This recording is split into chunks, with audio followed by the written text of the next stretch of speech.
আসসালামু আলাইকুম রাসেল ভাই। আল্লাহর রহমতে আপনি ভালো আছেন এটাই বিশ্বাস করি।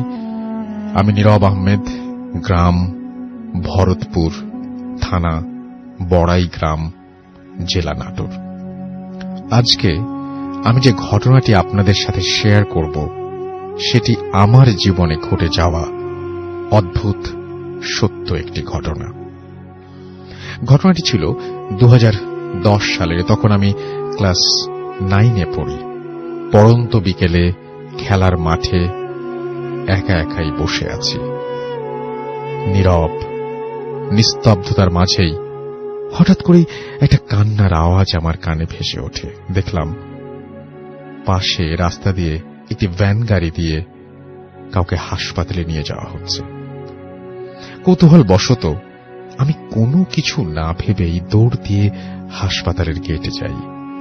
সেখানে গিয়ে দেখতে পাই 15-16 বছরের একটি মেয়ে বিষ পান করেছে।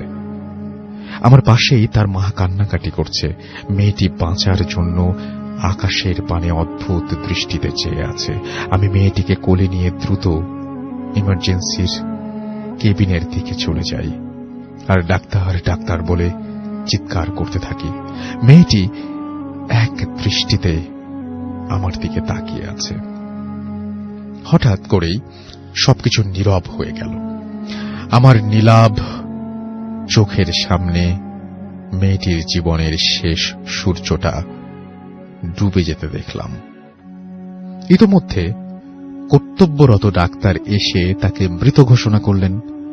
আমার চোখের অশ্রু আর ধরে রাখতে পারলাম না। সেদিন রাতে আর ঘুমাতে পারিনি।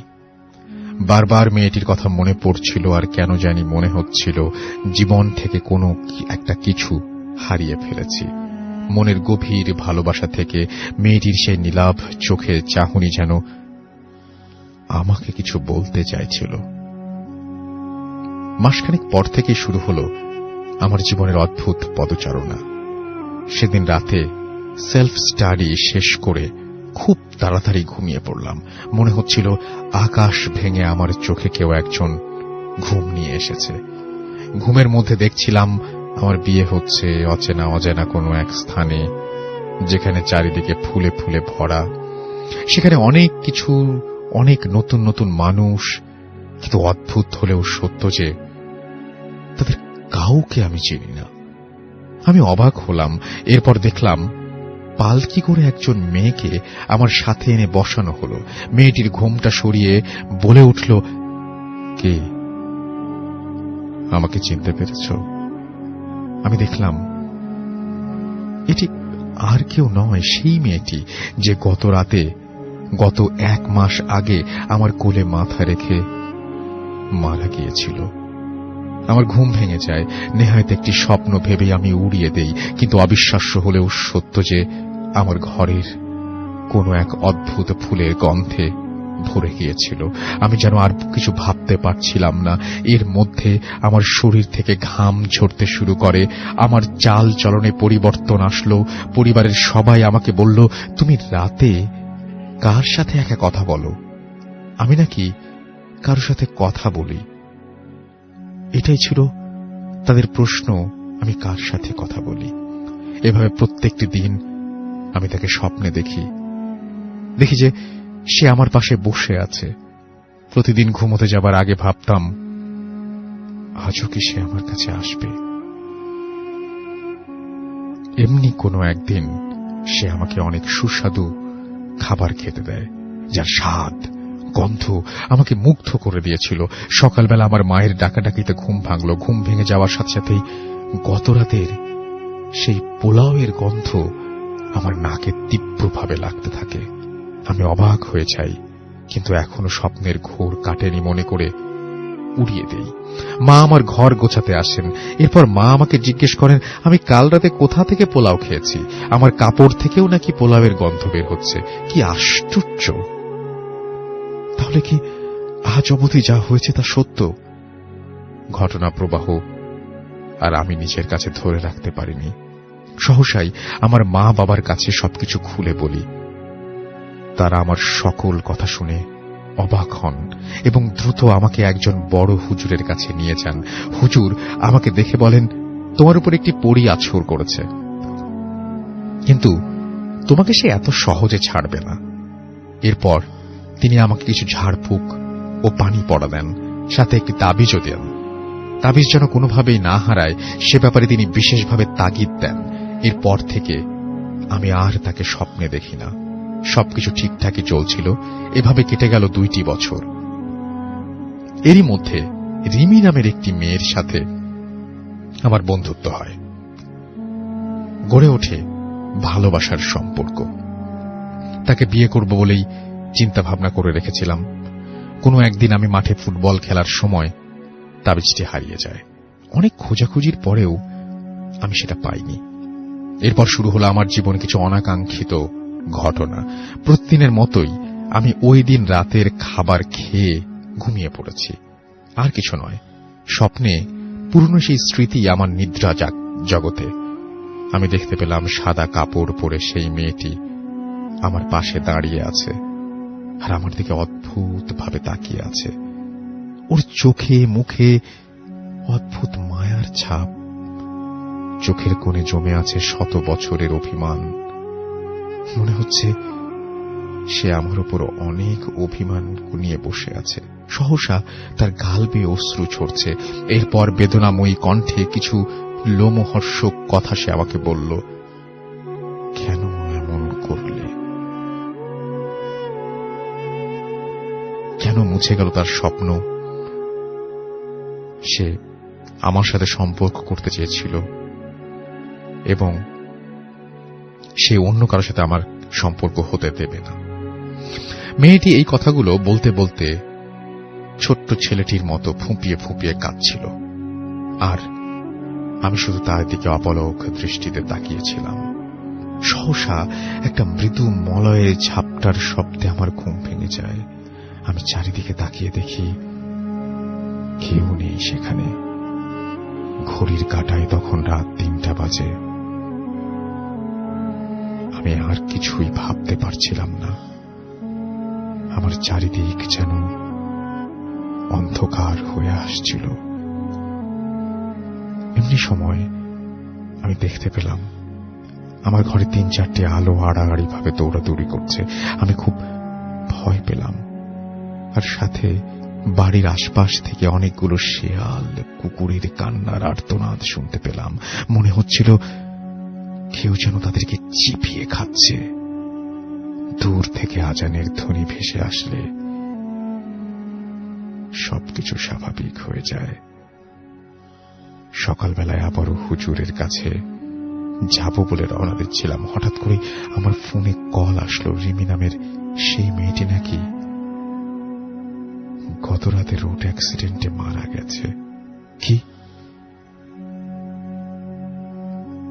কিছুই বুঝে উঠতে পারছিলাম না। হুজুরের কাছে গিয়ে পুনরায় সব ঘটনা খুলে বললাম। তিনি আমাকে আবারও একটি তাবিজ দেন, যা আজও আমাকে বহন করে বেড়াতে হচ্ছে। যুগের দাবিতে কেটে গেছে অনেকগুলো বছর, কিন্তু আজও আমার হৃদয়ে দাগ কেটে আছে সেই দীপ্ত ঘটনাগুলো, যার ব্যাখ্যা আমি আজও মেলাতে পারিনি।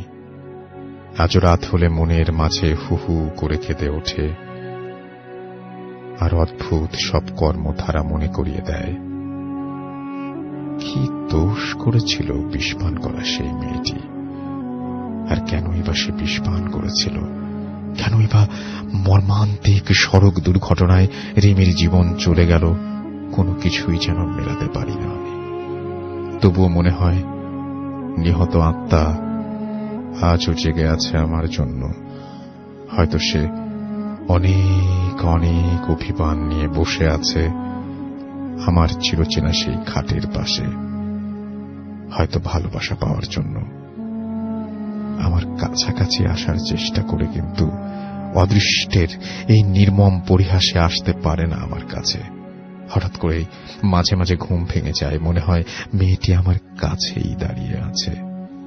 আমি যেন এখনো তার কান্নার আর্তনাদ আর তার সেই সবসময় দোয়া করি আল্লাহ যেন আমার হারিয়ে যাওয়া রিমি আর সেই মেয়েটিকে ক্ষমা করে দেন। এই ছিল আমার জীবনে ঘটে যাওয়া ধ্রুব সত্য ঘটনা। এখন আমি আল্লাহর রহমতে অনেক ভালো আছি। ঘটনাটি ঠিকমতো গুছিয়ে লিখতে না পারার জন্য আমি আন্তরিকভাবে ক্ষমা প্রার্থী।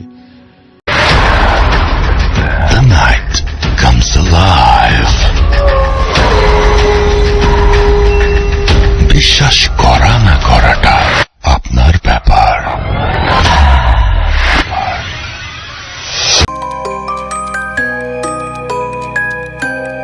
তো আমি সরাসরি ঘটনা চলে যাচ্ছি। তো রাসেল ভাই, আমি এখন যে ঘটনা শেয়ার করব এটা আমার বড় আপার যে মেজো মেয়ে, ওর সাথে ঘটে যাওয়া একটা ঘটনা রাসেল ভাই। জি। ওর বয়স যখন 5 থেকে 6 বছর হবে তখন আসলে ঘটনাটা শুরু আর কি, এবং এখন পর্যন্ত মোটামুটি চলমান বলতে পারেন ঘটনাটা। তো রাসেল ভাই, আমার নানাবাড়ি মাদারীপুরে, আপনি জানেন যেহেতু, তো মাদারীপুর জেলার আঙ্গুলকাটা নামক গ্রামে হলো আমার নানাবাড়ি। তো আমার ছোট মামার বিয়ের জন্য আমরা 2009 কি বা 10 আর কি রাসেল ভাই, আমার এক্স্যাক্টলি খেয়াল নেই। তো আমরা সব পরিবারে সবাই আর কি যাই, আমার মামা ছোট মামার বিয়ে, তো আমার ভাগ্নি সবাই যায় আর কি সাথে। তো রাসেল ভাই, যেহেতু বিয়ে বাড়ি রাসেল ভাই, তো একটা আনন্দ ইয়ে আর কি, আনন্দ বিয়ের আগের দিন মানে বলতেই তো পারেন যে শুরু এবং শেষের 7-8 দিন মোটামুটি খুবই জাঁকজমক থাকে আর কি মোটামুটি। জি। তো যেহেতু সবাই যাই আমরা, আরো কাজিন টাজিন সবাই আছে, তো রাসেল ভাই বিয়ের ঠিক আগের দিন আমার নানা বাড়ির ঠিক সামনে একটা বট গাছ আছে রাসেল ভাই, যেটা কত বছর বয়স হবে, অ্যারাউন্ড 100-150 বছর হতে পারে, আর বেশি হতে পারে রাসেল ভাই। ঠিক ওইটার সামনে আসলে একটা পুকুর রাসেল ভাই, যেখানে ওই গ্রামের সবাই গোসল টোসল করে আর কি। পাশে আবার নদী আছে রাসেল ভাই, পদ্মা নদী আছে। তো আমি আসলে আমার যে কাজিনরা ছিল সমবয়সী, তারা সবাই মিলে আমরা চলে যাই আসলে নদীতে গোসল করার জন্য, এবং বাড়ির যে মহিলারা ছিল তারা সবাই আর কি ওই পুকুরে গোসল করার জন্য যায় আর কি, দুপুরে ঠিক আগদা ধরেন ভর দুপুর বেলা যেটাকে বলে রাসেল ভাই, অ্যারাউন্ড 12:30 থেকে 1টার মতো আর কি। তো আমার ওই যে ছোট ভাগ্নি ওরাও যায়, মেজো ভাগ্নি, আমার বড় ভাগ্নি, দুইটা ভাগ্নি ছিল তখন, তো ওরা ওদেরও নিয়ে যায়। তো আমার আম্মা যায়, আমার খালামণিরা যায় সবাই গোসল টোসল করার জন্য। তো যাওয়ার পরে রাসেল ভাই যেটা হয়, মানে আমার আম্মা সবাই মাঝামাঝি একটা পুকুরের মধ্যে নেমে গোসল করতেছিল, আর আমার ওই যে ভাগ্নিটা ছিল মেজো, ও হলো ঠিক পুকুরের কর্নারে রাসেল ভাই 2 হাত পা সামনের দিকে ছড়ায় দিয়ে বসে বসে পানিতে খেলতেছিল। ছোট বাচ্চা যেহেতু, আর শহরের বাচ্চা, তো পানি পেয়ে খুবই আর কি আনন্দিত আর কি, সে খেলতেছিল। আস্তে আস্তে সে মানে শুয়ে আর কি, শুয়ে যেটাকে বলে ঘাপ শুয়ে আর কি, সে পানির মধ্যে পা গুলো নাড়াচাড়া করতেছিল। তো পাশেই আর কি ঘাটে ওই পারে আমার বড় ভাই এবং আমার বড় ভাই এবং তার যে সমবয়সী কাজিন যারা ছিল তারা গল্প করতেছিল, আর খালামণিরা আমার গোসল করতেছিল। তো একটা পর্যায়ে রাসেল ভাই আম্মা যেটা খেয়াল করে যে আমার ভাগ্নি ওই পানির মধ্যে তার পা মানে ছটফট করতেছে, মানে ঝাঁপাচ্ছে আর কি এক কথা যেটা, আর হাত দিয়ে করতেছে, মনে হচ্ছে সে পানির মধ্যে ডুবে যাচ্ছে। কিন্তু রাসেল ভাই তার মুখে আবার হাসি, মানে সে মনে হচ্ছে খেলতেছে, তাকে মানে এইরকম মানে অ্যারাউন্ড 5 মিনিটের মধ্যে 2বার যখন ফলো করে রাসেল ভাই, তখন আসলে আমার আম্মা বুঝতে পারে, মনে হয় যে মানে একটু অস্বাভাবিক মনে হয় আমার আম্মার কাছে, সে তাকে মনে হচ্ছিল আস্তে আস্তে পানির মধ্যে নিয়ে যাচ্ছে। তখন আমার আম্মা যখন বুঝতে পারে রাসেল ভাই, তখন আমার আম্মা চিৎকার দেওয়ার পরে আমার যে বড় ভাই পাশে দাঁড়ানো ছিল, সে মানে দৌড়ে গিয়ে ওকে ওঠানোর জন্য, টেনে ওঠানোর জন্য ট্রাই করে রাসেল ভাই। তো 5-6 বছরের একটা বাচ্চা আসলে, খুব স্বাস্থ্য খুবই কম ওর, তো খুব বড় জোর মনে হয় যে 12-15 কেজি ওজন হতে পারে রাসেল ভাই, সর্বোচ্চ আর কি। তো আমার ভাইয়া তো মানে ওকে উঁচু করতে পারতেছিল না রাসেল ভাই, আর ওর মুখগুলো বাঁকা হয়ে মানে ডান দিক বাম দিক বাঁকা হয়ে যাচ্ছিল, কোনো কথা বলতেছিল না, এবং ওর সারা শরীর একদম ঠান্ডা। তো নর্মালি চিন্তা করলে হয়তো পানিতে এতক্ষণ ছিল এই জন্য ঠান্ডা হইতে পারে, কিন্তু ওই বাঁকা মুখটুক বাঁকা হয়ে যাচ্ছে, এবং ওর দৃষ্টিটা ছিল রাসেল ভাই মানে একটা দিকে আকাশের দিকে, মানে দৃষ্টি ছিল একটা, এবং ওর কোনো কথা বলতেছিল মানে কোনো কিছু, কোনো সাউন্ড করতেছিল না, শুধু মুখে মনে হচ্ছে বাঁকা হচ্ছে কিন্তু মুখে হাসি আছে। তো ধরাধরি করে বাসায় নিয়ে যায় রাসেল ভাই। এরপরে আমার যে বড় খালু ছিলেন ওইখানে, উনি আল্লাহ একজন লোক, 5 ওয়াক্ত নামাজ পড়ে, সে একটু ঝাড়ফুঁক করে, এরপরে মোটামুটি স্বাভাবিক হয় রাসেল ভাই। এরপরে আমরা বিয়ে শেষ করে ঢাকাতে চলে আসি সবাই। এরপর থেকে রাসেল ভাই কন্টিনিউ যেটা শুরু হয়, অ্যারাউন্ড মাসের মধ্যে 4-5 বা বেশিও হতো কমও হতো, ওর হঠাৎ করে দেখা গেছে রাসেল ভাই ও খেলতেছে বা পড়তেছে যাই করতেছে, হঠাৎ করে রাসেল ভাই ওর একদম সারা শরীর, মানে শুধু এতটুকু বলতে পারতো রাসেল ভাই যে আমার সারা শরীর ঝিনঝি করতেছে। এটা বলার পর রাসেল ভাই কিছু বলতে পারতো না, সে মানে আপনার অবশ্যের মতো হয়ে যেত, পড়ে যেত, তো আর ওর হাত পা গুলো একদম ঠান্ডা হয়ে যেত রাসেল ভাই। এটা হইতো রাসেল ভাই। তারপরে ওকে দেখেছে ওই টাইমগুলোতে তেল দিয়ে কোনো কিছু হইতো না রাসেল ভাই, কিন্তু ও যখন ওই সূরা পড়ে, কোরআন থেকে সূরাগুলো পড়ে ওকে একটু ঝাড়ফুঁক দেওয়া হতো, তারপরে মোটামুটি স্বাভাবিক হয়ে আধা ঘন্টা বা 20 মিনিটের মধ্যে আবার মোটামুটি স্বাভাবিক হতো। পরবর্তীতে আর রাসেল ভাই বলতে পারতো না রাসেল ভাই কি সমস্যা হয়েছে। জিজ্ঞেস করতাম যে আমি এরকম আমার সামনে অনেকবার ঘটছে রাসেল ভাই, জিজ্ঞেস করতাম মামা তোমার কি সমস্যা হয়েছে, তো বলতাম আমার কিছু হয় নাই। কি হয়েছে, আমার তো কিছু হয়নি, ছোট বাচ্চা। তো এটা চলতে থাকে রাসেল ভাই। তো একটা পর্যায়ে রাসেল ভাই তার মোটামুটি 7-8 মাস, প্রথম 1 বছর রাসেল ভাই সত্যি কথা বলতে কি আমরা বিভিন্ন ডক্টরের কাছে নিয়ে যাই এবং সব ধরনের টেস্ট গুলোই করা হয় রাসেল ভাই, কিন্তু আসলে ওর কোনো রোগ আইডেন্টিফাই করতে পারে না কোনো ডক্টরই, বা রিপোর্টেও কোনো মানে সব রিপোর্টগুলোই নরমাল থাকে। আচ্ছা, তো তখন আসলে এগুলো পাশাপাশি লোকজন শুনতে শুনতে একজন পরে বলে যে আসলে এই ঘটনা ওর ব্যাপারটা আসলে তো মনে হয় ডক্টরের কোনো চিকিৎসা নাই, তো মনে হয় ওকে আসলে কোনো কবিরাজ দেখালে ভালো হবে। এটা শোনার পর রাসেল ভাই আমার আম্মা খোঁজ খবর নিতে থাকে, আব্বা আম্মা, তো আমার আপা, এরপরে একটা আমার ওর যে ফুপু রাসেল ভাই, আমার ভাগ্নে যে ফুপু, উনি খবর দেয়, ওনার বাসা টঙ্গী কলেজ গেটে, তো উনি খবর দেয় যে আপনার কোনাবাড়িতে একজন মহিলা আছে যিনি আসলে এই ধরনের ট্রিটমেন্ট করে রাসেল ভাই। তো এই যেহেতু অ্যাড্রেস দেওয়ার পরে আমার আম্মা, আমার বড় আপা, ছোট বোন সবাই মিলে আর কি, আমার বড় ভাইয়া ছিল, তো ওনারা বিকাল 3টার পরে আর কি রাসেল ভাই খাবার দাবার সেরে তারপরে রওনা হয় আর কি ওকে নিয়ে, যেহেতু আমার বাসা আপনার আগারগা তালতলাতে রাসেল ভাই। তো যাওয়ার যেতে যেতে তাদের গাজীপুর চৌরাস্তা পার হওয়ার পর রাসেল ভাই বাসে ছিল রাসেল, হঠাৎ করে মানে বৃষ্টি হওয়ার কোনো সম্ভাবনা বা ঝড় হওয়ার কোনো সম্ভাবনা ছিল না রাসেল ভাই, যেহেতু স্বাভাবিক দিকে রওনা হয়। তো হঠাৎ করে গাজীপুর পার হওয়ার পরে রাসেল ভাই মানে প্রচন্ড ঝড় শুরু হয় রাসেল ভাই, এবং গাড়িটা ছোটখাটো একটা অ্যাক্সিডেন্ট করে, যে কারণে মানে কোনো কারণে আর ওনাকে দেখানো হয়নি রাসেল ভাই, ব্যাক করে চলে আসতে হয়। তো আসার পর রাসেল ভাই এরকমই চলতে থাকে রাসেল ভাই, মাঝে মাঝে এরকম হয়। তো এরপরে আবার আমাদের ওই তালতলা মোল্লাপাড়ার একজন মুচি ছিলেন রাসেল ভাই, যার বয়স অনেক আগের, হ্যাঁ, মানে অনেক পুরনো মুচি না উনি? হ্যাঁ, খুব বেশি বয়স না রাসেল ভাই, 35-40 বছর বয়স। 7-8 বছরের বললেন আপনি? হ্যাঁ, 8-9 বছরের পুরনো। হ্যাঁ, তো তখন ওনার বয়স অ্যারাউন্ড 35 থেকে বা 40 বছরের মধ্যে হবে আর কি, মোটামুটি মানে একদম বয়স্ক না, ইয়ংই বলতে পারেন, ভালো স্বাস্থ্যগ্রস্ত। তো তাকে দেখানো হয় রাসেল ভাই, তো সে বলে যে আপনি ঠিক আছে মঙ্গলবারে আসেন। তো মঙ্গলবারে যাওয়ার পর রাসেল ভাই, সে হিন্দু ছিল রাসেল ভাই, বলে রাখি আপনাকে। তো সে যেটা বলে রাসেল ভাই, মঙ্গলবার যাওয়ার পরে আমার আম্মাকে বলে যে ওকে তো আসলে ওর উপরে আসর করে নাই, কিন্তু ওরে দূর থেকে দৃষ্টি করে, এরকম একটা কথা বলে যে দূর থেকে যে ইয়েটা আছে মানে জিনটা আছে সে দৃষ্টি করে। তো আমি তাকে যখন দেখলাম, আমি যেটা দেখলাম সে আপনার ধান খেতের মাঝখানে যে আইলগুলো থাকে রাসেল ভাই, সেটার মাঝখান দিয়ে হন হন করে হেঁটে যাচ্ছে, এবং সে খুবই স্বাস্থ্যবান একজন জিন, এবং তার মাথা ছিল না রাসেল ভাই, তার বুকের মাঝখানে একটা চোখ। আচ্ছা, সে হেঁটে যায় এই অবস্থায়, এবং সে খুবই শক্তিশালী। তাকে ওর এটা ট্রিটমেন্ট করতে হলে মানে আমার যেটা মনে আছে রাসেল ভাই, তাকে আমার আম্মাকে বলে যে আপনার পূর্ণিমা রাত যেটা, এরকম একটা দিনে তাকে ট্রিটমেন্ট করাতে হবে আর কি।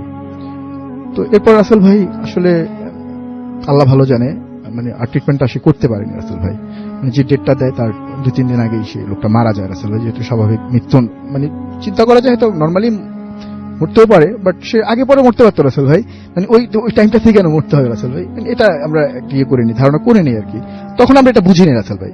বাট পরবর্তী যখন আমরা ধারণা করতে পারি, তখন হলো রাসেল ভাই আমাদের আগারগা আপনার আইটিভি ভবনের পাশে একটা পুরাতন কবরস্থান আছে রাসেল ভাই, এখানকার যে মসজিদ আছেন, এখানকার একজন হুজুর ছিলেন আর কি, খুবই উনি মানে পরেশগার লোক, যিনি তার বয়স ছিল অলমোস্ট 90 থেকে 100 মতো আর কি, খুবই নাম করা রাসেল ভাই। তো ওনার পাওয়ার পর ওনার কাছে নিয়ে যাওয়ার একটা প্রস্তুতি নেয়। তো ওকে আগে না নিয়ে আমার আম্মা আর আমার বড় ভাইয়া যায় আর কি ওনার সাথে কথা বলার জন্য। বলার পর উনি বলে ঠিক আছে, তাহলে আপনি একটা ডেট দেয় যে অমুক দিন আসেন, 5-6 দিন মানে সপ্তাহের শুনেই বা রোববারের দিকে আমার আম্মা গিয়েছিল, তো বলে যে শেষ দিকে আর কি, সপ্তাহের শেষ দিকে ওর নিয়ে আসার জন্য, সে ট্রিটমেন্ট করবে। তো রাসেল ভাই মানে আল্লাহ হয়তো সহায় ছিলেন না, উনিও আর কি রাসেল ভাই ট্রিটমেন্টটা করতে পারে না, উনিও আসলে রাসেল ভাই মারা যায় ঠিক তার 2-1 দিন আগে আর কি, যে কোনো ট্রিটমেন্টটা কমপ্লিট হয় না। ওকে, তো কন্টিনিউ আমার ভাগ্নের ইয়েটা চলতে থাকে রাসেল ভাই।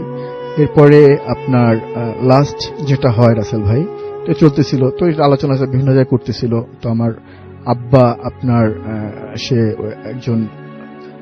একজনের যে মানে পীর, আমার আব্বার যে পীর আছেন উনি দোহারের আর কি, তো ওনার ছেলের মাধ্যমে একটা ট্রিটমেন্টের নেয় আর কি, যেটা ট্রিটমেন্টটা ছিল আমার রাসেল ভাই যে আপনার মাজরা যেটাকে বলে 2টা থেকে 3টার মধ্যে জি 3 রাস্তার মোড়ের মধ্যে আপনার মাটির কলস যে আছে রাসেল ভাই, ওটার মধ্যে আপনার 7টা নদীর মানে 7 ঘাটের পানি আর কি, যেটাকে বলে 7 ঘাটের পানি, 7 ঘাটের পানি থাকবে।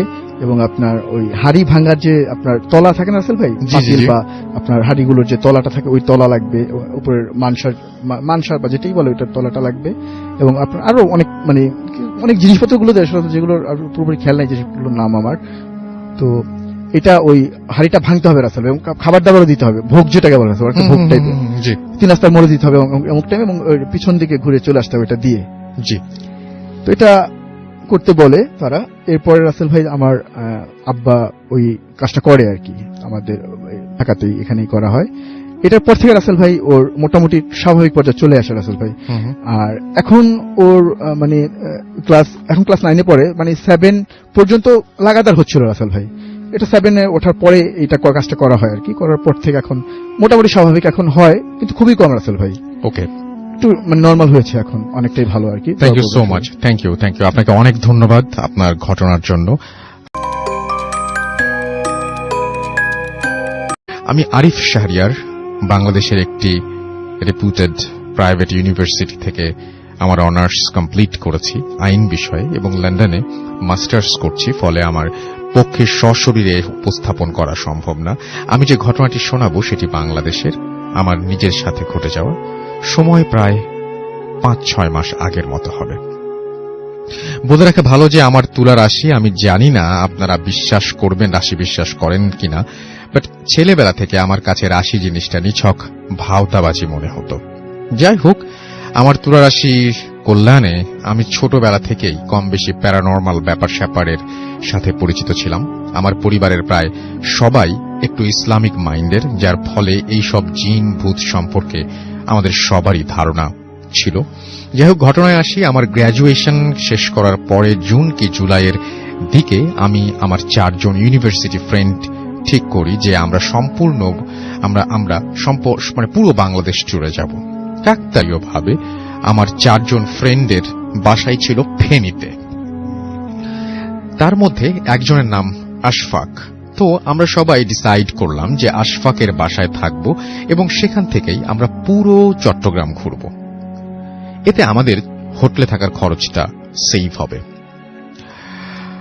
বলে রাখা ভালো, আশফাক এবং বাবা ঢাকায় অনেক মানে ভালো বিজনেসম্যান, ফলে তার পুরো ফ্যামিলি পুরান ঢাকায় থাকে, যার কারণে ফেনী এবং বাংলো বাড়িতে কেউ ছিল না, শুধুমাত্র একজন কেয়ারটেকার এবং তাদের ফ্যামিলি নিয়েই তিনি সেই বাসায় দেখাশোনা করতেন। বাড়িটির লোকেশন ফেনী শহর থেকে ভেতরে সীমান্ত এলাকা পরশুরামে। বাড়ি থেকে রাতের বেলায় ভারত সীমান্ত স্পষ্ট দেখা যায়, ভারত বাংলাদেশ সীমান্ত স্পষ্ট দেখা যায়। সেই এলাকায় খুব কম পাকা বাড়ি থাকায় মাগরিবের আজানের সময় রীতিমতো পিন ড্রপ সাইলেন্স চারিদিকে একদম বিরাজ করে। আমরা 2 জন আমাদের প্ল্যানের একদিন আগেই সেই বাসায় যাই। বাকি 2 জনের ঢাকা থেকে একদিন পরে আসার কথা ছিল। বলে রাখা ভালো, বাসাটি 3 বিঘা জমির ওপরে বানানো এবং ডুপ্লেক্স। আমরা দেখলাম কেয়ারটেকার কাকার কাছে ছেলে আমাদের জন্য দোতলায় আলাদা রুম গুছিয়ে রেখেছে এবং পাশের হোটেল থেকে লোক আসছে আমরা কি খাবো শুনতে। আমি ফ্রেশ হওয়ার জন্য বাথরুমে গেলাম, বাট একটি জিনিস খেয়াল করলাম, এত আলিশান একটি বাথরুম বাট কোনো আয়না নেই। আমি একটু খুঁতখুঁতে স্বভাবের, আমার কাছে ব্যাপারটা খুব বিরক্ত লাগলো। কিন্তু আজব ব্যাপার হলো, বাথরুম না, পুরো বাসায় কোথাও আমি কোনো আয়না পেলাম না। অনেক টায়ার্ড থাকার কারণে ব্যাপারটা আর ভেবে ওঠেনি। নিজের ব্যাগের ছোট আয়না দিয়েই কাজ চালিয়ে নিলাম। 7টার সময় হোটেল থেকে আমাদের খাবার নিয়ে এলো কেয়ারটেকার সাহেব এবং তার ছেলে। আবার খেতে খেতে সবাই মিলে গল্প করার সময় এক ফাঁকে কিচেনের দরজার ওপরের কোনায় একটা বড় মাছ দেখতে পেলাম। অনেক বড়, বলতে গেলে 6-7 ফিট হবে, এবং মাছটি লম্বালম্বি ভাবে দরজার কোনায় ওপরে দাঁড়িয়ে আছে। মাছটি দেখে আমাদের দেখা টিপিক্যাল কোনো মাছ মনে হলো না, অনেকটা রূপচাঁদা মাছ, কিন্তু শরীরটা ছোপ ছোপ ডোরা কাটা। বাসায় নতুন হওয়ার কারণে আমি ভাবলাম এটা হয়তো কোনো শোপিস টোপিস হবে। আমি আশফাককে ডাকতে যেই দেখলাম মাছটি নিচে পড়ে গেল। এইটা দেখে আমি প্রচুর ভয় পেলাম। আমার সামনে থাকা প্লেট রীতিমতো পড়ে গেল নিচে। সবাই অবাক হলো, কি আমি প্যানিক করতে করতে সবাইকে বললাম, বাট খেয়াল করলাম কেয়ারটেকার চাচা আমার কথায় একটু ইতস্তত হলেন না। উল্টো তিনি বললেন, মনে হয় বাঁধনগুলো আবার লাগাতে হবে। এই কথার মানে আমি তখনও বুঝে উঠতে পারিনি। খাওয়া দাওয়া শেষ করে তিনটি আলাদা আলাদা রুমে ঘুমাতে যাই। বলে রাখি, আমার স্মোক করার অভ্যাস থাকায় ব্যালকনিটাওয়ালা রুমটাতে আমি যাই। ভোর 3টা কিংবা 3:30 দিকে আমার ঘুম ভেঙে যায়, কোনো শব্দে না। আমি লাইট অন করলাম, দেখলাম পুরো ভিজে আছে এবং ফ্যান ফুল স্পিডে দেয়া। আমি উঠে বসেই খেয়াল করলাম আমার গা এবং বিছানা জুড়ে ভেজা। আমার ঘুম কাটিয়ে সেন্স আসার পর আমি বুঝতে পারলাম এগুলো পানি কিংবা ঘাম না, এগুলো গোলাপ জল। আমি কিছু বুঝে ওঠার আগেই দেখলাম খাটের নিচ থেকে একটা সাদা বিড়ালের মতো কিছু দেখতে, পুরোপুরি বিড়ালও না, একটা প্রাণী চলে গেল আমার খাটের নিচের দিকে। আমি এইটা দেখে এত ভয় পাই যে চিৎকার করে পাশের রুমে চলে যাই, কিন্তু কাউকে না পেয়ে আমি নিচতলায় যেতে যেতে সেন্সলেস হয়ে যাই। সকালে জ্ঞান ফিরলে আশফাক প্রথমেই আমাকে বলে, কোনো কিছু জিজ্ঞেস না করি, তোর কাপড়ের ব্যাগ কোথায়? আমি একটু বিরক্ত হই, জিজ্ঞেস করি। ও আমাকে বলে, সত্যি করে বলতো তুই তোর কোন আয়না এনেছিস আজকে? আমি বিরক্ত হয়ে বলি, ভাই আমার জীবন যায় আর তুই আছিস আয়না নিয়ে। আশফাক আমাকে শুধু একটা কথাই বলে, শুধু তোর না, আমাদের সবার জীবন যায়, তাড়াতাড়ি আয়নাটা নিয়ে নিচে আয়। আমি উঠে নিচে যেতেই দেখি কয়েকজন হুজুর আর এতিম বাচ্চা। দেখে মনে হচ্ছে বাসায় মিলাদ। আমি আয়না নিয়ে যেতেই আমার কাছ থেকে হুজুর ছো মেরে আয়নাটা নিয়ে নেন। তারপর সেটি হ্রদে ধোয়া পানিতে ফেলে একটা কয়লা দিয়ে ভেঙে গেলে একটি কয়লা দিয়ে ভেঙে গেল বা কিছু একটা লিখেছেন উনি। আমি খুব বিরক্ত হয়ে আশফাককে বললাম, কি হচ্ছে? ও আমাকে বলে, ঢাকায় যাওয়ার পথে সব বলবো। আমি যেন 1 ঘন্টার মধ্যে রেডি হই। পরবর্তীতে ঢাকায় যাওয়ার পথে আমি যে সব শুনলাম তাতে আমার রীতিমতো আঁতকে উঠার পালা। প্রথমত, এই জায়গায় মোগল আমলে অনেক মানুষকে মারা হয়েছিল। পরবর্তী তাদের দাদারা এই জায়গার বাড়ি বানাতে চাইলে যেই কাজটা শুরু করত কোনো না কোনো ভাবে বাধার শিকার হতো। আশফাকের বাবা 2009 সালে এই বাড়িটি বানায়। এই বাড়িতে ওঠা ঠিক 13 দিন পর তার দাদি মারা যান এবং আরো আশ্চর্যের ব্যাপার, তার ঠিক 13 ঘন্টা পর তার নানা স্ট্রোক করে মারা যান। এরপরে তার মামা খালারা ওই বাসায় অনেক সমস্যা ফেস করতেন এবং এক পর্যায়ে তারা কুষ্টিয়া থেকে বড় হুজুর আনেন। হুজুর বলেন যে সেই বাসায় 88,000 জিন বাস করে এবং তিনি আরো বলেন যে এই জিন এই বাসার মধ্যেই অন্য মাত্রায় বা ডাইমেনশনে বাস করে, ফলে তাদের কোনোভাবেই তাড়ানো সম্ভব না। হুজুর আরো বলেন যে বাসার সকল জিনিস যেগুলো প্রতিফলন করে সেগুলো সরাতে হবে, অর্থাৎ বাসায় এমন কোনো জিনিস রাখা যাবে না যেগুলো নিজের চেহারা দেখা যায় কিংবা আলোক শিখা প্রতিফলন করে, কারণ এই সব জিনিস নাকি তাদের ডাইমেনশনে সাথে আমাদের ডাইমেনশনের সংযোগ তৈরি করে দেয়। আমি আয়না নিয়ে যাবার ফলে আমার আয়না দিয়ে সেই সব জিন পুনরায় আবার আমাদের ডাইমেনশনে আসার রাস্তা পায়, যার ফলে ওই দিন বাসার বন্ধ বাঁধন খুলে গিয়ে এবং কিচেনে মাছ রূপে কাউকে দেখেছিলাম। আমি আশফাককে শেষ একটা কথা বলেছিলাম যে তাহলে কেয়ারটেকার কাকা বাসায় কিভাবে থাকে। আমাকে আশফাক বলেছিল তা মনে হয় এখনো আমার শরীরে কাটা দিয়ে ওঠে। ও বলল যে বাসায় কোনো কেয়ারটেকার থাকে না, যিনি ছিল তিনি 1 বছর আগে এই বাসায় মারা গেছেন সাপের কামড়ে। তার ফ্যামিলি এখন ঢাকায় আশফাকদের বাসায় থাকে আর তার ছেলে ফেনী শহরে সিএনজি চালায়। আমি জানি না এটি ভয়ের কিনা, বাট আমার কাছে অনেকটা আনসলভড মিস্ট্রি। আমার জীবনের অনেক ঘটনা আছে। একদিন আসল ভাই, আমি রাজীব, এসেছি গাজীপুর থেকে, আর আমার হোম ডিস্ট্রিক্ট হচ্ছে টাঙ্গাইল। জি। সো আজকে আমি যে ঘটনাটি শেয়ার করব এটি আমার সংগ্রহ করা একটি ঘটনা। এটি গাজীপুরের একটি ঘটনা, আর যার সাথে আসলে ঘটনাটি ঘটে তিনি একজন বাঁশি বাদক এবং তিনি খুব সুন্দরভাবে তিনি বাঁশি বাজান এবং বিভিন্ন টিভি প্রোগ্রামেও সে বাঁশি বাজাতেন। সো এই ঘটনাটি তার সাথে ঘটে 1983 সালের দিকে। সো তখন আমরা জানি যে স্বাভাবিকভাবে গাজীপুরের যে এখন যে ক্রাউডেড যে ব্যাপারটা, এটা কিন্তু ছিল না তখন। আসলে অনেক উন্মুক্ত একটা প্লেস ছিল গাজীপুর। সো আমার যে যার কাছ থেকে আমি আসলে ঘটনাটি সংগ্রহ করি, তার বাসা গাজীপুরের টঙ্গীর কোন একটি স্থানে, আমি আসলে নামটি মেনশন করছি না রাসেল ভাই। তো তার বাসায় তার দুঃসম্পর্কের একটি মামা সে তার বাসায় থাকতেন এবং সেখান থেকে সে পড়ালেখা করতেন। সো ওনার একটা বিশেষ গুণ ছিল কি, উনি অনেক সুন্দর বাঁশি বাজাতেন। জি। অনেক সুন্দর বাঁশি বাজাতেন এবং সে দিনের বেলায় আসলে বাঁশিটা বাজাতেন না, সে বাঁশি বাজাতেন রাতের বেলায়। এবং যখন সে বাঁশি বাজাতেন, সে একটি নীরব কোনো একটা স্থান সে আসলে বেছে নিতেন, যেমন হাওরের পার বা বিলের পার। সো লোকটি ছিল অনেকটা শান্ত স্বভাবের এবং খুবই ভালো একজন মানুষ ছিলেন। জি। সো সে সেখানে থাকে, তাদের বাসায় থাকে সে বেশ কয়েক বছর। সো তারপর সে হঠাৎ করে একদিন সে বিয়ে করে ফেলে। জি। সে বিয়ে করে ফেলে এবং তাদের বাসায় সে চলে আসে তার বউ সহ, একদম জি। তার ওয়াইফকে সহ নিয়ে চলে আসে এবং তার সপ্তাহখানেক পরে সে তাদের বাসা থেকে কাপাসিয়া, গাজীপুরের একটি জায়গা, সো কাপাসিয়ায় সে ওখান থেকে চলে যায়। জি।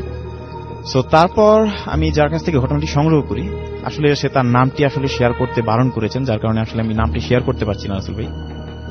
তো সে তার বাঁশি এর আগেও শুনেছে, তো তার হঠাৎ করে ইচ্ছা হয় যে সে বাঁশি বাজানো শিখবে। সো বাঁশি বাজানো শিখবে। সো সে আসলে কয়েকটা বাঁশি সে কিনে নিয়ে আসে এবং সে একা একা ট্রাই করে, বাট তার হচ্ছিল না। সো তারপর সে ওখানকার স্থানীয় একজন গুরুজি আছে, তো তার কাছে সে তালিম নেয়, বাট আসলে মানে ওই রকম সুর সে পাচ্ছে না আসলে যেটা সে চায়। সো সে তার মামার খোঁজ শুরু করে, সে বিভিন্ন জায়গায় খোঁজ করে এবং কাপাসিয়াতেও যায়, বাট তার এক্স্যাক্টলি যে লোকেশন যেটা সেটা সে ট্র্যাক করতে পারছিল না। আর আমরা জানি যে ওই সময়ে আসলে কমিউনিকেশন যে সিস্টেমটা এটা এতটা ডেভেলপ ছিল না আজকের মতো। সো তারপরে কেটে যায় বেশ কিছুদিন। সো অ্যাট লাস্ট সে তার অ্যাড্রেস খুঁজে পায় এবং যায়, তার সাথে দেখা করার পরে তার মামাকে সে রিকোয়েস্ট করে যে তাকে যেন বাঁশি বাজানোটা শেখানো হয়। তখন তার মামা তার এই রিকোয়েস্টটি শুনে এবং ওনার মামার যে ওয়াইফ আছে ওনার দিকে এসে একবার তাকায়, বাট ওনার যে মামি কোনোভাবেই আসলে সম্মতি দিচ্ছিল না, মৌখিকভাবে না, বাট সে না করছিল, সে ফেস এক্সপ্রেশনের মাধ্যমে। কিন্তু সে তার ভাগ্নেকে আসলে অনেক আদর করার কারণে তার রিকোয়েস্টে আসলে ফেলতে পারে না। সো সে বলে, আচ্ছা ঠিক আছে, তোমাকে আমি শেখাবো, সো কালকে রাতে তুমি আসো আমার সাথে। সো তারা চলে যায় কাপাসিয়ার একটি নির্জন স্থানে, ওটা একটা হাওরের মতো। সো সেখানে তারা চলে যায় এবং সেখানে ছোট একটি ডিঙি নৌকার মতো ছিল। তো তারা দুজন সেই ডিঙি নৌকার উপরে উঠার পরে সো তার মামা এক পাশে আর সে আরেক পাশে বসে। সো বসার পরে তখন তার মামা তাকে বলে, ওকে ঠিক আছে, তুমি এখন আমি যেভাবে বাঁশিটা বাজাবো তুমি আমার এই টোনগুলো নোট করার চেষ্টা করো।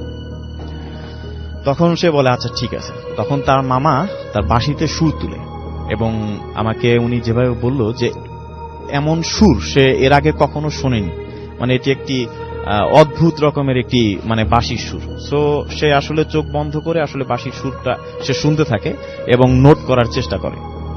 সো কিছুক্ষণ পরে সে অনুভব করে যে জিনিসটা সেটা হচ্ছে যে তার নৌকায়, মানে আমরা তো জানি যে নৌকা যদি পানির উপরে থাকে রাসেল ভাই সেটা কিন্তু দোল খায়, তার নৌকাটা কোনো দোল খাচ্ছে না। সো দোল খাচ্ছে না, সে এটা ফিল করে সে তার চোখটা খুলে। যখনই সে তার চোখ খুলে সে দেখতে পারে যে তার যে মামা অপোজিট সাইডে যে সে বাঁশি বাজাচ্ছিল ঠিক তার ওপরে অনেকগুলা আলোর বিন্দু, আমরা জানি যে এলইডি লাইটের মতো অনেকগুলো আলো, এবং সেগুলো আপনার হইতেছে ওয়েভিং করতেছে ঢেউয়ের মতো। সো যখন সে এই জিনিসটা দেখার পর সে তার উপরের দিকে তাকায়, তার মাথার উপরে তাকায় এবং দেখে সেম জিনিসটা তার মাথার উপরে, এবং সে প্রচন্ড ভয় পায়। প্রচন্ড ভয় পাওয়ার পরে সে একটা চিৎকার দেয় ওখানে। সো সে যখন ওখানে চিৎকার দেয়, সো সাথে সাথে ওই লাইটগুলো সবগুলো আকাশের দিকে উড়ে যেতে থাকে এবং তারা যে নৌকাটার উপরে আসলে বসেছিল সেই নৌকাটা সজোরে পড়ে যায় পানির মধ্যে এবং সে আমি যার কাছ থেকে ঘটনাটি সংগ্রহ করেছি সে মাথায় আঘাত পায়, নৌকার যে সাইড আছে সেখানে তার মাথায় বাড়ি লাগে এবং সে আঘাত পায়। তো তারপর তার যে মামা আছে, তার মামা সজোরে বলে উঠে যে তোমাদের অনেকবার আমি বলেছিলাম যে আমার সাথে যদি কেউ আসে এভাবে কখনো তোমরা সামনে আসবে না আর এভাবে তোমরা ডিস্টার্ব করবে না। সো তারপরেও তোমরা শুনলে না। সো সে অনেকটা মানে রাগান্বিত ভাবে সে কথা বলে। সো তারপর তারা চলে যায় বাসায়। তারপর চলে যাওয়ার পর তার ভাগ্নেকে সে বলে যে আজকে যে ঘটনাটা ঘটলো এটা তুমি আসলে কারোর সাথে শেয়ার করো না, আর তুমি আমার কাছ থেকে শেখার দরকার নাই, তুমি ভয় পাবা। সো তুমি বেটার তুমি অন্য কারো কাছ থেকে তুমি বাঁশি বাজানো শেখাটা কমপ্লিট করো। কিন্তু আমি যার কথা বলছি যে উনি নাসরবান্দা ছিলেন, উনি বললেন যে না যাই হোক আমি এটা দেখে ছাড়বো আর আপনার কাছ থেকে আমি শিখবো। তো তারপর মানে উনি কোনোভাবেই তাকে ছাড়লেন না। তারপরে তার মামা তাকে বলে যে আচ্ছা ঠিক আছে তুমি আগে সুস্থ হও, তারপর এটা দেখা যাবে। সো তারপরে 2 দিন পার হয়। 2 দিন পার হওয়ার পরে তারা বলে যে ঠিক আছে ওই দিন যখন এই ঘটনাটা ঘটছে ওই পানির উপরে নৌকার মধ্যে, সো আমরা ওদিকে আর যাবো না, আমরা ডাঙায় কোথাও আজকে প্র্যাকটিস করব। সো তারপর তারা চলে যায় আর একটি মানে শুকনা জায়গা, একটি মাঠের মতো, খোলা মাঠের মতো, সেখানে আপনার মানে খুব এই যে বালির মতো আর কি, মানে চারপাশে ঘাস বাট ওই জায়গাটা বালির মতো, বাট আপনার একটু শুকনা টাইপের, অনেক সুন্দর একটা জায়গা, কার্পেটের মতো। তো সেখানে তারা বসার পরে তার মামা আবার বাঁশিতে সুর তুলে। যখন তার মামা বাঁশিতে সুর তুলে তার কিছুক্ষণ পর সে দেখতে পায় যে তাদের যে প্লেস, সেই প্লেস থেকে প্রায় 20 থেকে 30 ফিট দূরে মানে একটা মিররের মতো হলো সেখানে, এবং সেখান থেকে একটি মেয়ে ওই মিরর ওখান থেকে বের হয়ে আসলো এবং তার পরনে ছিল, সে বলল যে তার পরনে ছিল গোলাপি রঙের একটি জামা, আর তার শরীর থেকে মানে ওই অনেক আলোর বিচ্ছুরণ ঘটছে। তো এর মধ্যে একটা অবাক করা একটা জিনিস ঘটে, সেটা হচ্ছে সে বলল যে মেয়েটি ওখান থেকে বের হয়ে আসলো, হ্যাঁ, সেই মেয়েটির চেহারার সাথে তার মামার যে ওয়াইফ তার চেহারার অনেকটাই মিল। সো মেয়েটি যখন বের হয়ে আসলো এবং একটু কাছে আসতে তখনই তার মামা মানে তার বাঁশির সুর থামিয়ে দিয়ে বলল যে তোমাকে না বলেছি যে তুমি এভাবে আসবে না, আর যদি তোমার বাঁশি শুনতেই হয় সেটা তুমি দূরে গিয়ে শুনো। সো তারপর ওই দিন এভাবে গেল, তারা আবার বাসায় ফিরে আসে। বাসায় ফিরে আসার পরে তার মামা তাকে বলে যে আসলে আমি চেষ্টা করেছিলাম যে তোমাকে শেখানোর জন্য, মনে হয় হবে না। সো আর এখানে যে ব্যাপারগুলো ঘটলো সেগুলো আসলে তুমি আসলে কারোর সাথে শেয়ার করো না, আমি জীবিত থাকা অবস্থায় তুমি কারোর সাথে শেয়ার করো না। তারপরেও সে বলল যে আচ্ছা ঠিক আছে, আপনি আমাকে বেসিক কিছু টোন আমাকে শেখান, যেগুলো দিয়ে আমি মানে পরবর্তীতে একজন শিল্পী হতে পারি আর কি। সো সে তারপরেও সে তার মামার কাছে কিছুদিন থাকে এবং কিছু শিখে, তার মামার কাছ থেকে কিছু নোট করে। বাট সে যে জিনিসটা বললো যে এখনো সে তার মামার মতো পারফরমেন্স করতে পারে নাই, এবং সে বলে যে আমি আমার মামার 10% আমি যাইতে পারিনি। এই ছিল রাসেল ভাই আমার প্রথম ঘটনা। আমি তুষার, এসেছি মিরপুর 1 থেকে। জি। তো আমি এখন যে ঘটনাটা শেয়ার করব সেটা আমার সাথেই ঘটে যাওয়া একটা ঘটনা। তো এইটা 2013 সালের একটা ঘটনা, যেটা আমার সাথে ঘটে আমার গ্রামের বাসায়। আমার গ্রামের বাসা গাইবান্ধা জেলায় সাগাটা থানায়। তো ওইখানে আমি 2013 সালে আমাদের গ্রামের বাসাটা একটু বর্ণনা দিয়ে দিই। তখন আমাদের গ্রামের বাসায় একটা সামনে ছোট্ট একটা নদী ছিল, নদীটার নাম আলাই নদী। জি। তো ওই নদীর কারণে আর কি পারাপারের কোনো ব্রিজ ছিল না নদীতে। শীতকালে নদীতে পানি খুব কম থাকতো, এই জন্য আমরা অনেক সময় পানি কম থাকলে শীতকালে নদী পার হয়ে ওখান থেকে গ্রাম থেকে বাজারে যেতাম, কারণ ওই রাস্তাটা শর্টকাট হইতো। আর একটা রাস্তা ছিল ওইটা একটু ঘুরে হইতো, জন্য সবাই নদী পার হয়েই যাতায়াত করতো। তো এই রাস্তাটাতে আমাদের গ্রাম থেকে বাজার পর্যন্ত এই ভিতরে কোনো বাড়ি ছিল না। এক পাশে ছিল নদী রাস্তার এবং অন্য পাশে ছিল ধানের ক্ষেত। তো এবং বাজার এবং আমাদের বাড়ির মাঝামাঝি অবস্থায় একটা অনেক পুরাতন একটা কবরস্থান ছিল, যেটা মল্লেভিটা নামে পরিচিত, অনেকেই চিনবেন আমাদের এলাকার। তো এই নামকরণটার কারণ হচ্ছে যে গ্রামে অনেক আগে যে মোড়লরা ছিল তাদের ওখানে কবর দেওয়া হইতো, যদিও পরবর্তীতে আর কবর দেওয়া হয়নি। কিন্তু ওখানকার নদীর ভাঙনে কবর স্থানের অর্ধেকটা নদী ভাঙনের মধ্যে চলে গেছে। হুম হুম। তো এর আগে 3-4 দিন আগে একটা ছেলে বিষ খেয়ে আত্মহত্যা করছিল এবং তাকে ওখানে কবর দেওয়া হয়। ওখানে বিশাল একটা গাছ ছিল, সেই গাছের নিচে ওখানে কবর দেওয়া হয় রাস্তার সাথেই। তো আমাদের নানির বাসা ছিল আমার নানির বাসা ছিল বাজার থেকে আরো 2 কিলোমিটার দূরে। তো ওখানে সবাইকে আমাদের পরিবারে ইনভাইট করার কারণে সবাই চলে যায়, আমি একা থেকে যাই বাড়িতে। তো আমি সন্ধ্যার সময় ঠিক মাগরিবের আজানের পরে নানির বাড়ির উদ্দেশ্যে আমার গ্রাম থেকে বের হই। তো আমি তখন শীতকাল, মোটামুটি শীত পড়া অবস্থা, তো নদীতে পানি কম, আমি নদী পার হয়ে ওই রাস্তা দিয়ে বাজারের উদ্দেশ্যে রওনা দিই। তো আমি যখন যাচ্ছিলাম তখন হালকা একটু অন্ধকার হয়ে গেছিল। তো আমি ওই কবরস্থানটাতে যখন যাই, তো যাওয়ার পরে আমি রাস্তাটা যখন পার হচ্ছিলাম তখন কবরস্থান থেকে অনেক আগরবাতির গন্ধ ছড়াচ্ছিল। তো আমি ভাবলাম যে হয়তো 2-3 দিন আগে একটা নতুন কবর দেওয়া হয়েছে, এই কারণে হয়তো আগরবাতির গন্ধটা এত প্রকট এখানে। তো আমি বিষয়টা সাধারণভাবে নিয়েই রাস্তা দিয়ে হাঁটছিলাম। তো হাঁটার এক পর্যায়ে আমি যখন ওই কবরস্থানটা থেকে, মানে কবরটা থেকে প্রায় 10-12 হাত সামনে চলে গেছি, এমন অবস্থায় মনে হচ্ছে যে আমার পিছনে কেউ একজন হাঁটছিল, মানে এরকম একটা অনুভব করতেছিলাম আমি। তো আমি তখন চিন্তা করলাম যে আমার গ্রামের বাড়ি থেকে অনেকেই হয়তো দেখা যাচ্ছে বাজারে যাবে। তো আমি পিছনে ফিরে তাকাইলাম যে দেখি চেনা কেউ বাজারে যাচ্ছে কিনা।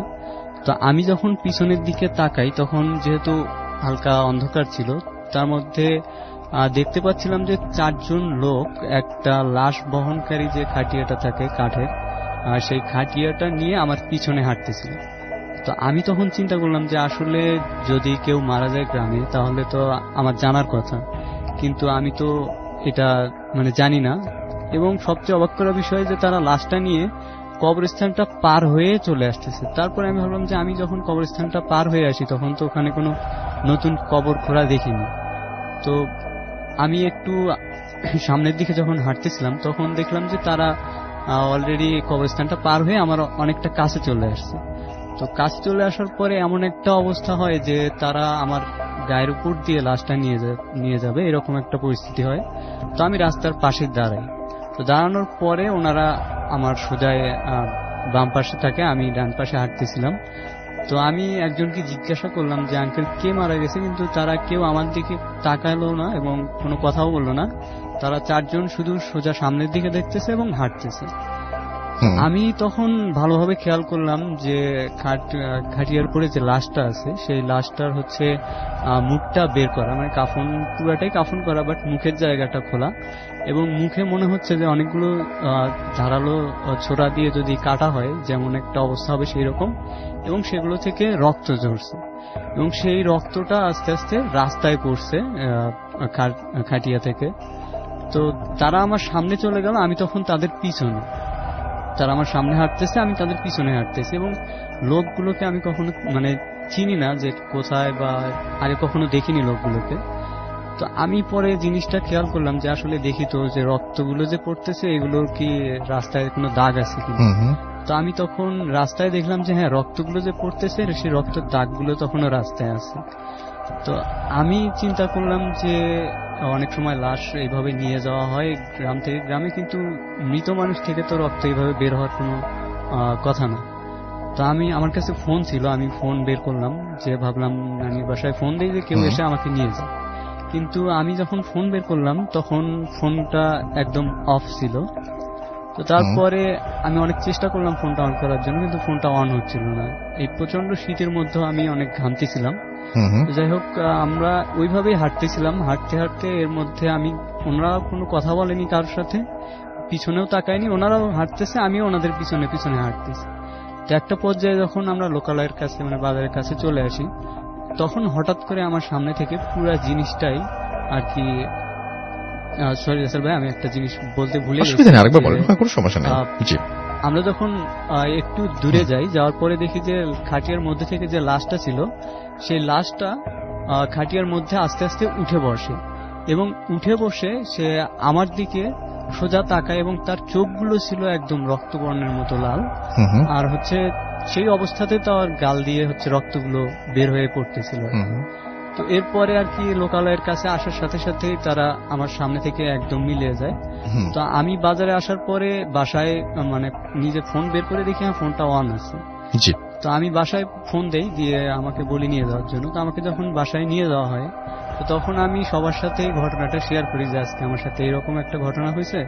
তো তখন আম্মু আমাকে বলে যে ওনার যখন নতুন বিয়ে হয়, বিয়ের পরে উনি জিন দ্বারা পজেসড হয়েছিলেন একবার। তো আমার দাদা অবশ্য জিন ছাড়াইতে পারতেন, তো তিনি আম্মুকে ওই জিন থেকে মুক্ত করেন। কিন্তু এতদিন আম্মু আর কখনো ওনাকে দেখেনি, মানে ওই জিনটাকে। হুম, আম্মুর যে জিনিসটা হয়তো ওনাকে যখন জিনে পজেস্ট করতো, তখন উনি দেখতেন যে নদী দিয়ে একটা লাশ ভেসে যাচ্ছে এবং লাশটার ওই মুখটা বের করা এবং সেই মুখ থেকে রক্ত পড়তেছে, এরকম একটা জিনিস দেখতেন। অথবা হুম। কোনো রাস্তা দিয়ে হেঁটে যাচ্ছেন, তখন দেখতেন রাস্তার পাশে কাফন করা ওই লাশটা এবং মুখ থেকে রক্ত পড়তেছে। এটা শুধু আম্মুই দেখতেন, জি। আর কেউ দেখতেন না। তো আমি আগে এই ঘটনাটা জানতাম না। আমি শেয়ার করার পরে আম্মু আমাকে বলে যে হ্যাঁ আমার সাথে এরকম ঘটনা ছিল, আমার এটা কখনো বলা হয়নি কাউকে। তো এরপরে আর কি আমি প্রচন্ড ভয় পাই এই ব্যাপারটা নিয়ে, আমাকে বাড়ি থেকে বেরোনো নিষেধ করে দেয়। তো এর কিছুদিন পরে, প্রায় 15-20 দিন পরে, আমি আমার কাজিনদের সাথে বাজারে যাই। তো বাজার থেকে আবার আস্তে আস্তে রাত 11টার মতো বেজে যায়।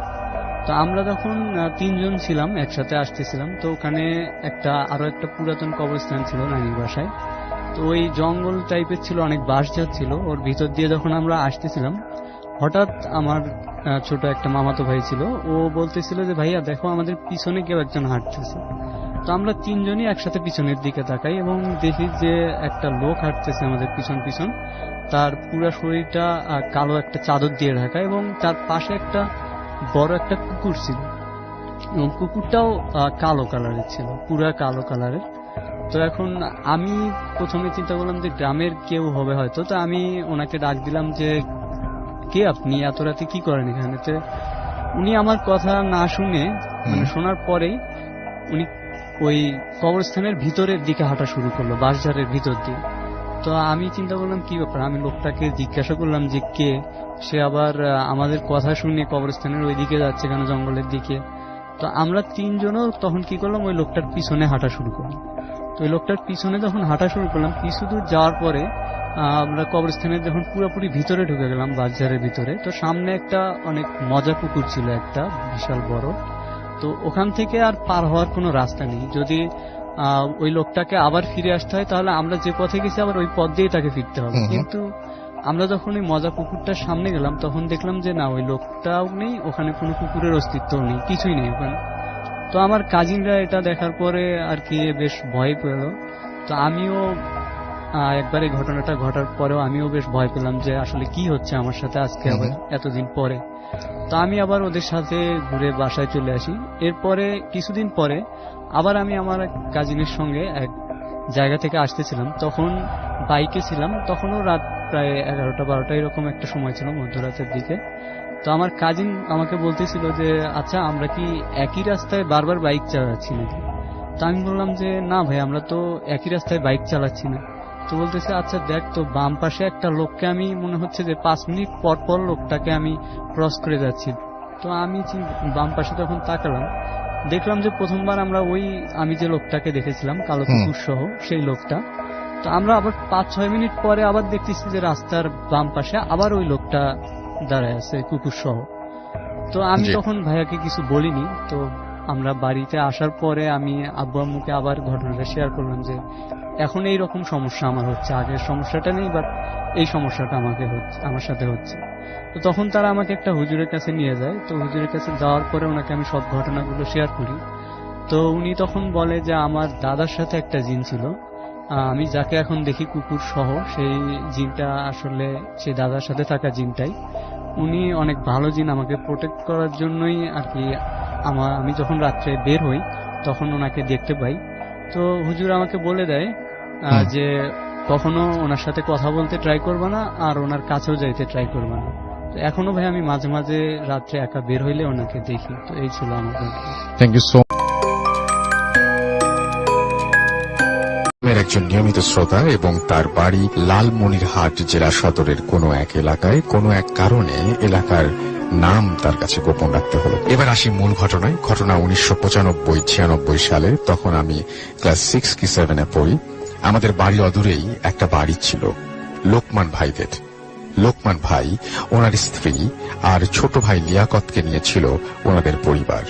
লোকমান ভাই বিয়ে করার 7-8 বছর হয়ে গেলেও ওনাদের কোনো সন্তানাদি হচ্ছিল না। অনেক ডাক্তার কবিরাজ দেখিয়েও কোনো সুফল না পেয়ে হতাশায় ভুগতে থাকেন। লোকমান ভাই জেলা পরিষদের পিয়নের চাকরি করতেন এবং ওনার ছোট ভাই কলেজে পড়তেন, তাই ওনার স্ত্রী প্রায় সময় বাসায় একা থাকতেন। একদিন ভর দুপুর বেলা ওনার স্ত্রী রান্না করছিলেন। এমন সময় একটি পাগল বাড়িতে ঢুকে ওনার স্ত্রীকে বলে, মারে, আমি 3-4 দিন থেকে না খাওয়া, আমাকে একটু ভাত খেতে দিবি? ওই পাগলের ছেঁড়া নোংরা পোশাক আর শরীর থেকে পচা দুর্গন্ধ বেরোচ্ছিল, যেটা ওনার স্ত্রী সহ্য করতে পারছিলেন না।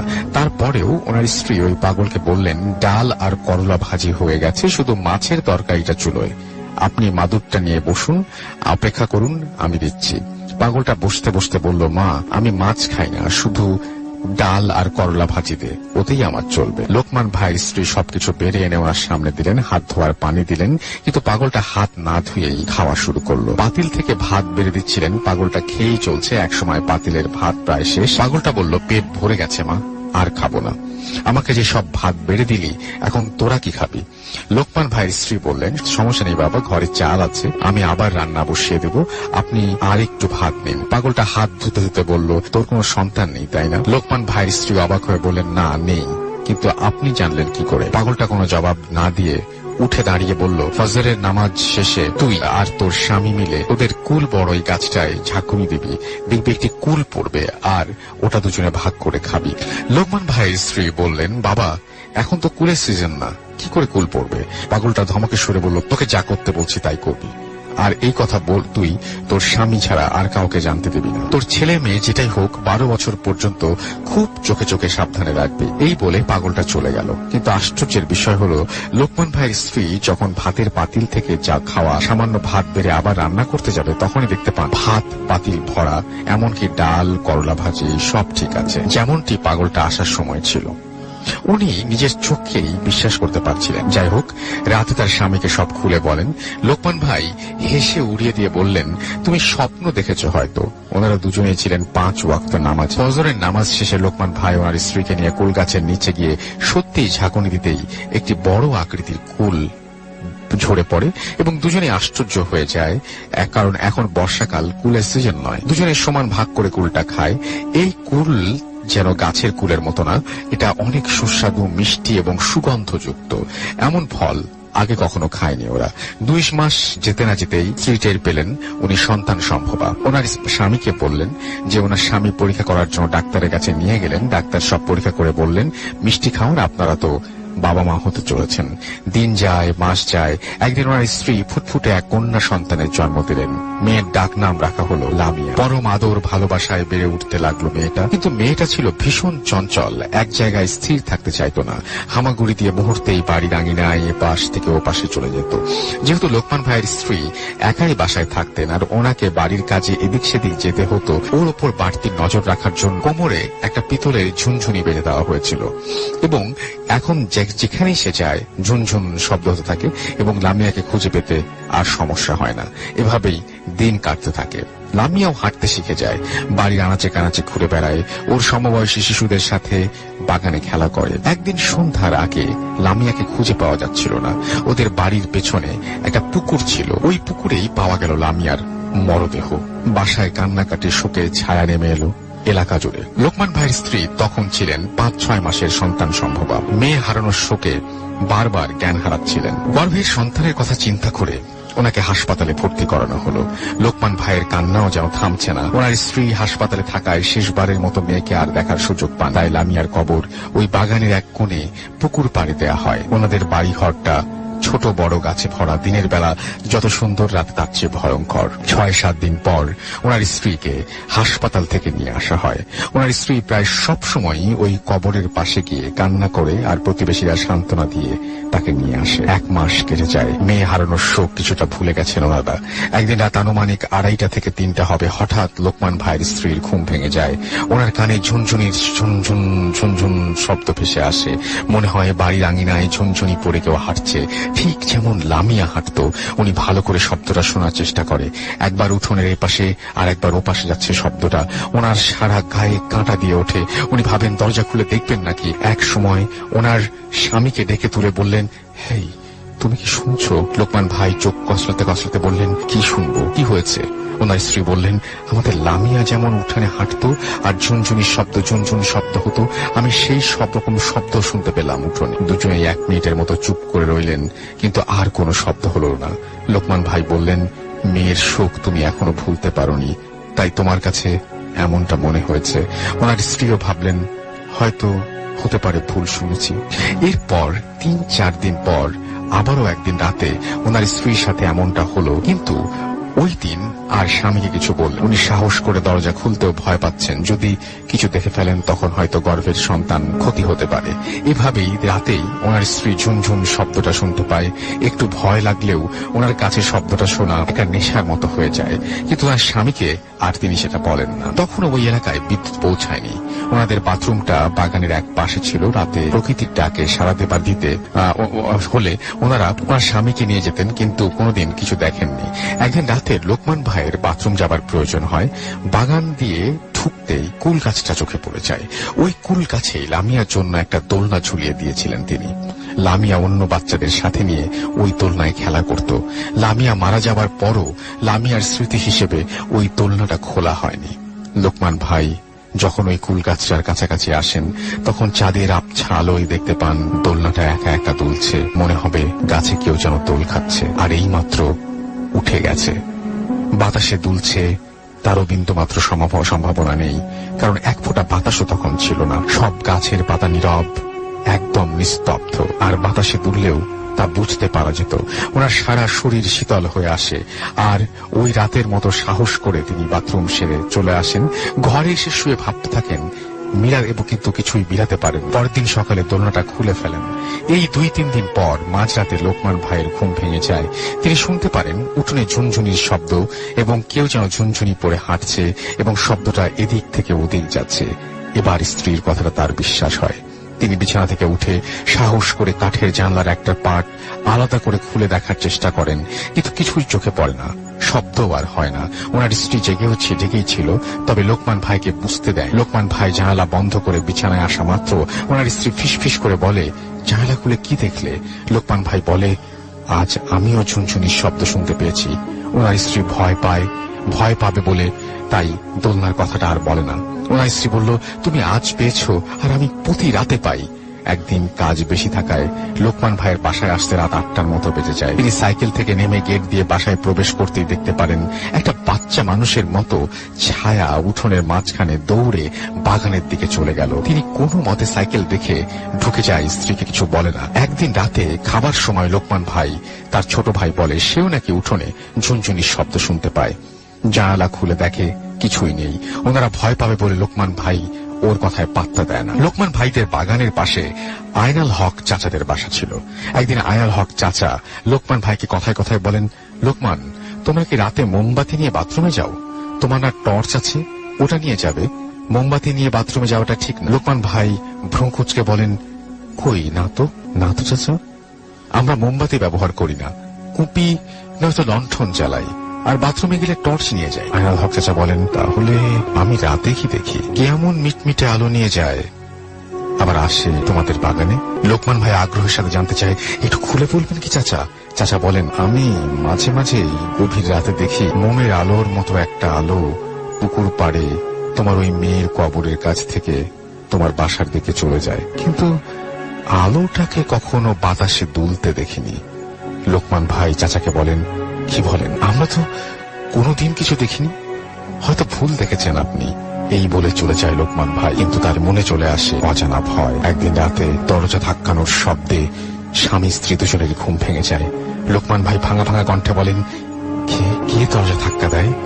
ওপাশ থেকে কান্না মাখা কণ্ঠে আওয়াজ আসে, আব্বু, আমি লামিয়া, দরজা খোলো। তোমরা আমাকে বাইরে রেখো কেন? আমার খুব কষ্ট হয়। আমার দোলনা খুলেছ কেন? স্বামী স্ত্রী দুজনেই শুনতে পায়। দুজন দুজনের দিকে তাকিয়ে থাকে কিছুক্ষণ। লোকমান ভাই সাহস করে উঠে দরজা খুলতেই দেখতে পায় একটা ছায়া বাগানের দিকে চলে গেল। সেদিন রাতে আর ঘুম হয় না। ফজরের নামাজ শেষে মসজিদের ইমাম সাহেবকে সবকিছু খুলে বলে। পরদিন বিকেলে ইমাম সাহেব এসে পানি পড়ে বাড়ির চারিদিকে ছিটিয়ে দিয়ে যায়। তারপর 2-3 মাস আর কিছু হয় না। সবাই সবকিছু ভুলে গেছে। আর ঘটনাটা এখানেই শেষ হলে ভালো হতো, কিন্তু না। লোকমান ভাইয়ের শাশুড়ি বাড়িতে আসেন। এদিকে ওনার স্ত্রীর সন্তান প্রসব করার সময় হয়। ওনাকে হাসপাতালে ভর্তি করা হয়। রাত 1:30 হবে। লোকমান ভাইয়ের স্ত্রী আবারও একটি কন্যা সন্তান প্রসব করেন। সবাই হাসপাতাল থেকে যায়, কিন্তু বাড়ি পাহারা দেওয়ার জন্য লোকমান ভাই ওনার ছোট ভাই লিয়াকতকে বাসায় যেতে বলেন। হাসপাতাল থেকে বাসায় আসতে লিয়াকতের 1 ঘন্টার মতো সময় লাগে। ফজরের নামাজ শেষে লোকমান ভাই যখন বাসায় আসেন, তখন দেখতে পান ওনার ছোট ভাই উঠোনে পড়ে আছেন। পানি ছিটিয়ে জ্ঞান ফেরানো হয় লিয়াকতের শরীরে তখন অনেক জ্বর। জানতে চায় ওর কি হয়েছিল। লিয়াকত বলে, আমি যখন বাসায় ঢুকি তখন দেখতে পাই আমাদের ঘরের দরজার সামনে ছোট একটি মেয়ে দাঁড়ানো। আমি কে ওখানে বলতেই যখন আমার দিকে ঘুরে দাঁড়ায়, তখন দেখি ওটা লামিয়া। ওর মুখটা পুকুর থেকে তোলার সময় যেমন ফ্যাকাশে ছিল ওই রকমই আছে। আমার দিকে হাত বাড়িয়ে দিয়ে বলছিল কোল নিতে। আমার আর কিছু মনে নেই। লিয়াকতের জ্বর 4-5 দিন ছিল, কিন্তু জ্বর ভালো হয়ে গেলেও রাতে স্বপ্ন দেখতো ওই ঘটনা আর চিৎকার দিয়ে উঠতো। শহরের বড় মসজিদের ইমামকে ঘটনা বলার পর ইমাম সাহেব এসে বাড়ি বন্ধ করে দিয়ে যান। এভাবে বেশ কিছুদিন ভালোই কাটে, কোনো সমস্যা হয় না। লোকমান ভাই যে ঘরে থাকতেন, ওই ঘরে খাটের পাশেই একটা ছোট জানালা ছিল, আর ওই জানালা দিয়ে পুরো বাগানটা দেখা যেত। একদিন রাতে কাশি ফেলার জন্য জানালা খুলতেই দেখতে পান মেয়ের কবরের উপরে একটা আলো মিটমিট করে জ্বলছে। উনি জানালা লাগিয়ে একটু ফাঁক রেখে দেখার চেষ্টা করেন, কিন্তু একটা বাতাস এসে আলোটা নিভিয়ে দেয়।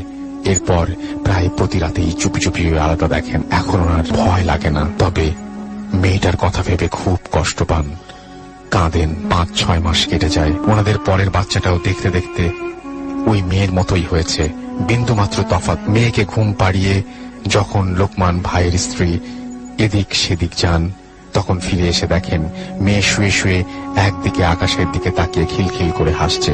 দেখলে মনে হবে কারোর সাথে খেলছে, অথচ 2-3 মিনিট হবে ঘুম পাড়িয়ে গেছে। সামনে গেলে একটা বাতাস শো করে চলে যায়। প্রায় এমন হয় ওনার স্বামীকে বলেন, ওনার স্বামী যা হবার হোক, তবে ভয় পাবার কিছু নেই। আমার মন বলে ও আমার মেয়ে, আমাদের কোনো ক্ষতি সে করবে না। অনেকেই রাতে লোকমান ভাইদের বাগানে আলো জ্বলতে নিপতে দেখেছে। ওনার পরের মেয়েটাও আস্তে আস্তে হাঁটতে শিখে যায়। একদিন দুপুরে ওনার স্ত্রী রান্না করছিল, এমন সময় ওই পাগলটা যে এসেছিল সে আবার আসে। লোকমান ভাইয়ের স্ত্রী পাগলকে বসতে বলেন, কিন্তু পাগলটা না বসে শুধু বলে, তোকে না বলেছিলাম সন্তানকে চোখে চোখে রাখবি? শোন, তোর মেয়ের জানাজার নামাজ যে ইমামকে দিয়ে পড়িয়েছিলি, কোনো একটা কারণে তার কোনো একটা ঝামেলা হয়েছিল সেখানে, তাই মেয়ের জানাজা পরিপূর্ণ হয়। ভালো ইমাম আরো একজন ইমামকে দিয়ে গায়েবী জানাজা পড়িয়ে দিস, সব ঠিক হয়ে যাবে। এই বলে পাগলটা চলে যায়। পরে জানাজা পড়ানো হয় এবং সব ঠিক হয়ে যায়, আর কোনো সমস্যা হয় না। পরে যে মেয়ে হয় সেও বড় হয়ে যায়, বিয়ে হয়ে যায়। এখন অবশ্য তারা ওই বাড়ি বিক্রি করে অন্য জায়গায় চলে গেছে। সম্পূর্ণ সত্য একটা ঘটনা। যতটুকু নিজে দেখেছি তার চেয়ে আমার মা বাবার মুখে শুনেছি ভালোভাবে। এলাকার মুরব্বী যারা ছিলেন সবাই এই ঘটনা জানেন। হয়তো গুছিয়ে লিখতে পারিনি, ভালো লাগলে শ্রোতাদের পড়ে শোনাবেন।